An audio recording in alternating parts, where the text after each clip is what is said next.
Good afternoon, my name is John Christensen. Today is the 15th of July 2018 and the following presentation is a brief introduction to and overview of the environmental management topic I have chosen for the coursework in EVSP501, Environmental Management.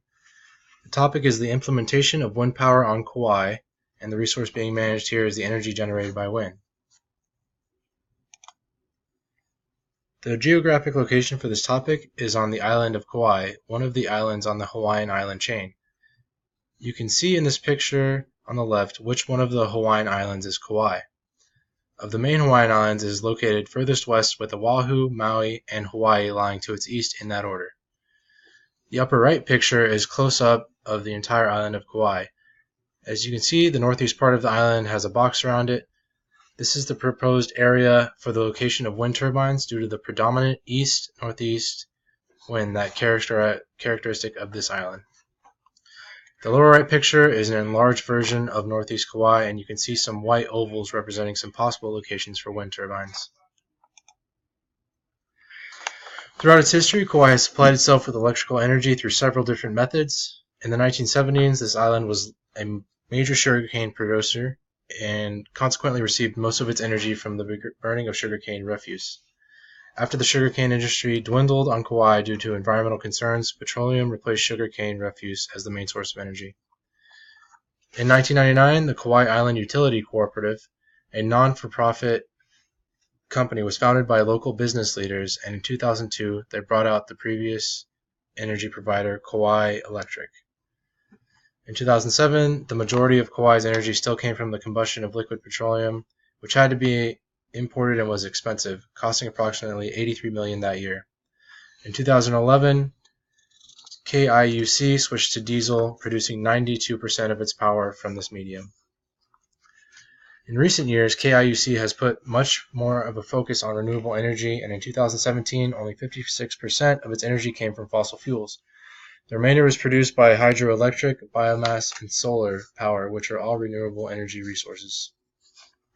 In the upper left picture, you can see the diesel burning power plant, which is located on the south side of Kauai. Below that, you can see the renewable energy sources that KIUC is now using to obtain almost half its energy. The picture to the right shows the locations of all the renewable energy projects currently underway by KIUC, including hydroelectric, solar, biomass, and energy storage facilities.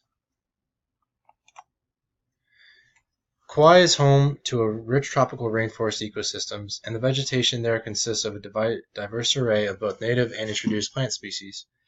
Many of the introduced species are invasive and threaten the survival of some native species. Considerations will need to be taken to ensure that construction of wind turbines on land does not further endanger these native species. These pictures are just a few examples of the type of plant life that is found in Kauai. The upper left corner we have a Moreton Bay fig tree, a non-invasive introduced species. Below that, an Australian tree fern is displayed, which is an invasive plant that is damaging Kauai rainforests. The Capaphicus algae in the upper right is an invasive algae that endangers coral by smothering it and depriving it of light. And below that is an example of a plant that is native to Kauai and is protected in certain areas, the coastal shrub known as the acacia. The animal life on Kauai is also quite diverse, and similar to the vegetation, is composed of both native and introduced species.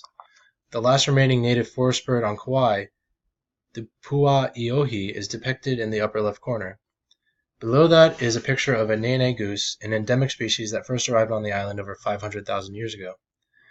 The upper middle picture shows an Kauai amakihi, which suffered a 91% population decrease between 2000 and 2012. Below that, a humpback whale, which migrates south to the waters of Kauai in order to reproduce in warmer waters.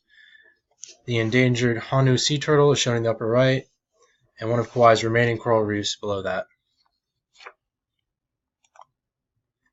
There are several state, federal, and non-profit policy concerns that must be taken into account when crafting this management plan. First, we have a state policy known as the Renewable Portfolio Standard, and that requires a certain percentage of electricity sales be renewable by predetermined years. Next, we have net metering, which is a state regulatory policy and net metering is a system in which Solar panels or other renewable energy generators are connected to a public utility power grid, and surplus power is transferred onto the grid, allowing customers to offset the cost of power drawn from the utility. Next, we have the State of Hawaii Energy Policy. And then we also have the Hawaii Law Title 12, which is the Conservation and Resources Law. And that has many aspects that concern renewable resources. On the federal side, we have the Business Energy Investment Tax Credit Policy. That's going to provide a tax credit based on a percentage of money spent of various types of renewable energy practices, on various types of renewable energy practices. And we also have a feed-in tariff, which taxes are decreased for different types of renewable energy. We also have some non-profit organizations that have policies. The Kauai Island Utility Corporation provides the energy for Kauai, as mentioned above, and they have developed a strategic plan to increase the amount of energy that comes from renewable sources to 50% by 2023 and 70% by 2030. The Hawaiian Islands Land Trust works on all of Hawaii with landowners to protect certain areas that are deemed in need of protection. Here are some references that were used for this presentation.